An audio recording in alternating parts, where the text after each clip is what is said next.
বন্ধুরা, ভারতে অনেক রাজপ্রাসাদ আছে যা দেখতে যেমন সুন্দর তেমনি ভীষণ বিপজ্জনকও। এই প্রাসাদগুলো দেখতে যতটা আকর্ষণীয় লাগে, এদের গল্প ততটাই ভয়ঙ্কর।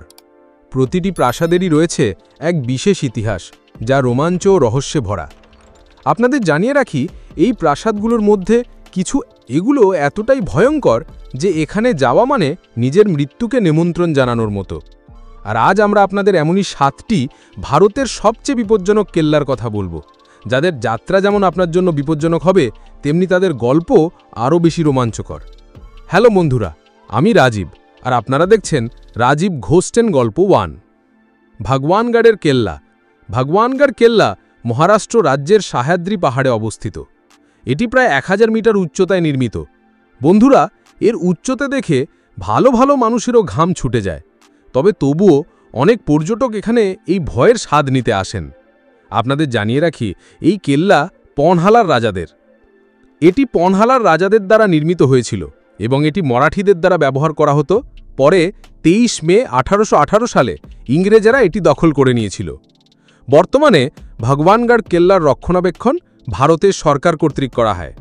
কেল্লার কাছে 2টি গুহা আছে এবং এর মধ্যে একটিতে ভগবান ভৈরবনাথের মন্দিরও রয়েছে। গুহাগুলোতে ভাস্কর্য ও চিত্রকর্ম করা হয়েছে এবং এগুলো আজও ভালো অবস্থায় রয়েছে। এখানে ওঠার জন্য জিগজ্যাগ সিঁড়ি তৈরি করা হয়েছে, তবে এই সিঁড়ি দিয়ে ওঠা খুবই বিপজ্জনক হতে পারে। আপনাদের জানিয়ে রাখি, এই স্থানটিকে পর্যটন কেন্দ্র হিসেবে উন্নত করা হয়েছে। এছাড়াও এই কেল্লা থেকে আপনি কোয়েনার গান, জঙ্গল এবং পুরো মালসেজ গিরিপথের সুন্দর দৃশ্যও দেখতে পারেন। জানিয়ে রাখি, এই ভয়ঙ্কর কেল্লার প্রধান আকর্ষণ এখানকার ঘন জঙ্গল। গোলকুন্ডা কেল্লা। বন্ধুরা, এটি হলো গোলকুন্ডা কেল্লা, যা হায়দ্রাবাদে অবস্থিত। এই কেল্লাটি দেশের সবচেয়ে বিপজ্জনক কেল্লাগুলোর মধ্যে একটি। এখানে পৌঁছাতে আপনাকে 1000টি সিঁড়ি পার হতে হয়। 400 ফুট উঁচু পাহাড়ের ওপর নির্মিত এই কেল্লায় 8টি দরজা এবং 87টি গড় আছে, যার মধ্যে ফাটে দরজাটি প্রধান দরজা হিসেবে পরিচিত, যা হাতির আক্রমণ থেকে রক্ষা করত। এই কেল্লা শুধু বিপজ্জনকই নয়, ভুতুড়েও কথা রয়েছে। ধরা হয় এখানে এত ভয়ঙ্কর আওয়াজ শোনা যায় যা শুনে মানুষের রুহ কাঁপে। অনেক প্যারানর্মাল সোসাইটির সদস্য বা স্থানীয় মতের ইকটাটিক বিরোধীদের দাবি করেছেন এই কেল্লায় কোনো আত্মা আছে যা ভুতুড়ে কাজ করে। এর সবচেয়ে বড় রহস্য হল, এটি এমনভাবে নির্মিত, যখন কেউ কেল্লার প্রাঙ্গণে তালি দেয় তখন তার শব্দ বালা হিসার গেট থেকে গুঞ্জরিত হয়ে পুরো কেল্লায় শোনা যায়। এই স্থানটিকে তালিয়াম মণ্ডপ বা আধুনিক শব্দ আলামও বলা হয়। ধরা হয় কেল্লায় একটি রহস্যময় সুড়ঙ্গ আছে, যা কেল্লার সবথেকে দূরের অংশ দিয়ে শুরু হয়ে বাইরে চলে যায়। বলা হয় এই সুড়ঙ্গটি রাজকীয় পরিবারের সদস্যদের নিরাপদে বাইরে পৌঁছাতে সাহায্য করার জন্য এই সুড়ঙ্গ নির্মিত হয়েছিল, কিন্তু এখনও পর্যন্ত এর কোনো সঠিক তথ্য পাওয়া যায়নি। বন্ধুরা, এই ভয়ঙ্কর কেল্লায় ঘুরতে গেলে একা কখনো যাবেন না। হরিহর কেল্লা। এই কেল্লাটি মহারাষ্ট্রের নাসিক জেলায় অবস্থিত এবং এই হরিহর ফোর্টকে হর্ষগড় কেল্লা নামেও পরিচিত এই কেল্লা। বন্ধুরা, এর উচ্চতা দেখে আপনি আন্দাজ করতে পারবেন এটা কতটা বিপজ্জনক হতে পারে।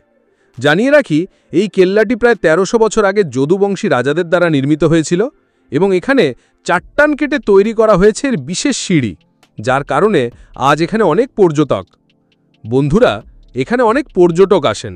এই পাহাড় নিচ থেকে দেখতে চৌকো আকৃতির, তবে এর আকৃতি সব প্রিজমের মতো। এটি 2 দিক থেকে 90 ডিগ্রি সোজা আর তৃতীয় দিক থেকে 75 ডিগ্রি পর্যন্ত ঝুঁকে আছে। এর উচ্চতা 3676 ফুট। বন্ধুরা, এর শীর্ষে পৌঁছাতে হলে সিঁড়ি দিয়ে যেতে হয়, যা চিমনি স্টাইলে তৈরি।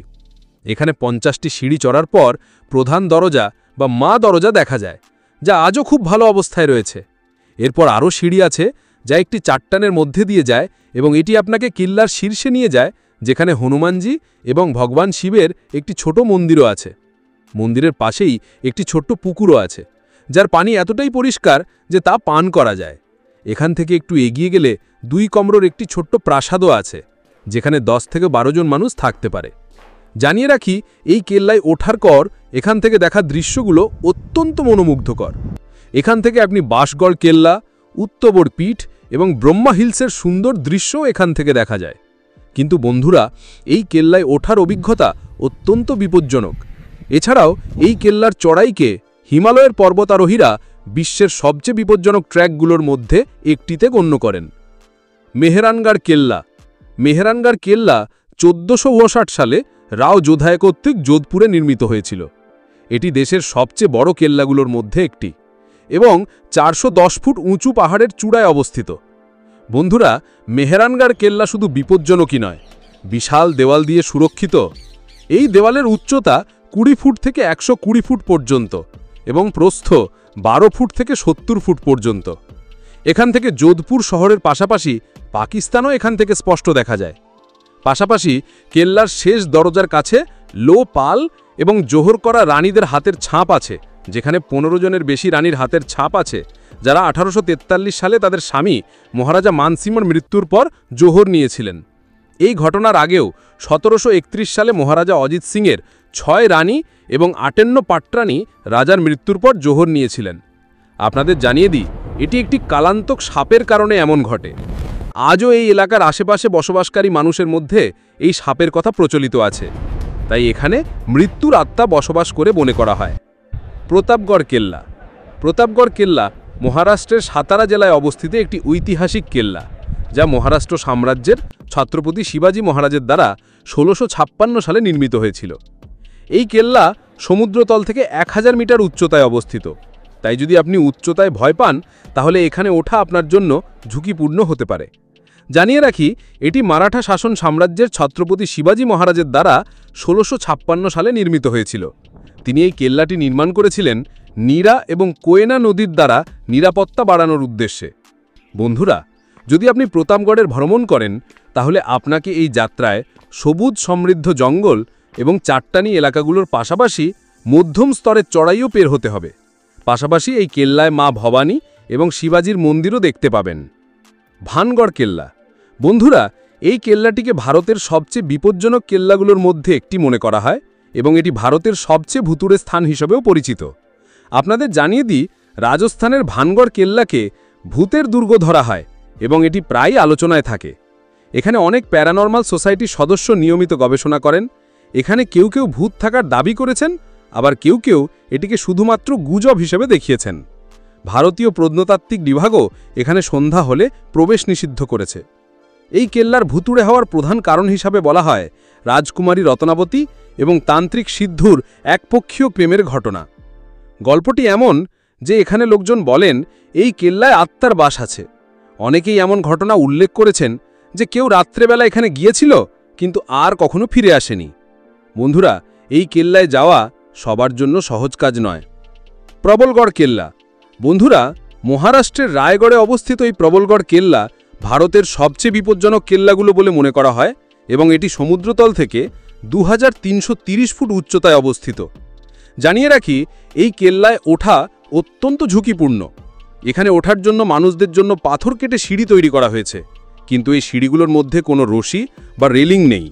অর্থাৎ যদি চড়ার সময় সামান্যও চুপকে পড়ে বা পায়ে ফিসলে তাহলে মানুষ ডাইরেক্ট 3330 ফুট নিচে গহ্বরের মধ্যে পড়ে যাবে। এই কেল্লা এতটাই বিপজ্জনক যে এখানে চড়া এবং ফিরে আসা মানে মৃত্যুর মুখ থেকে ফিরে আসার মতো। বন্ধুরা, ইতিহাসে এই কেল্লাটি প্রহরী দুর্গ হিসেবে ব্যবহার করা হতো এবং তখন এই কেল্লার নাম ছিল নিরঞ্জন কেল্লা, কিন্তু ছত্রপতি শিবাজী মহারাজের শাসনকালে এর নাম পরিবর্তন করে প্রবলগড় রাখা হয়। আজ এটি শুধু ভারতেই নয়, গোটা বিশ্বের সবচেয়ে বিপজ্জনক কেল্লাগুলোর মধ্যে অন্যতম। আপনাদের জানিয়ে দিই, এখানে জল বা বিদ্যুতের মতো কোনো সুবিধাই নেই, তাই যারা এখানে যান তারা 3 থেকে 4 লিটার জল নিয়ে আসেন। বলা হয় এখানে খুব কম মানুষ আসে এবং যারা আসে তারা সূর্যাস্তের আগেই ফিরে যায়, কারণ সন্ধ্যার পর এখানে পুরো এলাকায় নিস্তব্ধতা নেমে আসে, যা ভয়ঙ্কর পরিবেশ তৈরি করে। তাই যদি আপনার ভয়কে জয় করার সাহস এবং শক্তি থাকে, যারা ভয়কে হারানো শক্ত হৃদয় নিয়ে এগিয়ে যেতে পারে। আপনাদের জানিয়ে রাখি, এই প্রবলগড় কেল্লাকে কালাবান্তি দুর্গ নামেও পরিচিত। বন্ধুরা, নিচের কোন কেল্লা কি আপনাদের সবচেয়ে বেশি বিপজ্জনক মনে হলো? আর যদি জীবনের সুযোগ পান তাহলে এই কেল্লাগুলোর মধ্যে কোনটিতে আপনি যেতে চান আমাদের কমেন্টে অবশ্যই জানান। আর হ্যাঁ, ভিডিওটি ভালো লাগলে লাইক দেন এবং চ্যানেলটি সাবস্ক্রাইব করতে ভুলবেন না। আবার দেখা হবে একটি আরও আকর্ষণীয় ভিডিও নিয়ে। ততক্ষণ নিজের খেয়াল রাখবেন। Bye bye.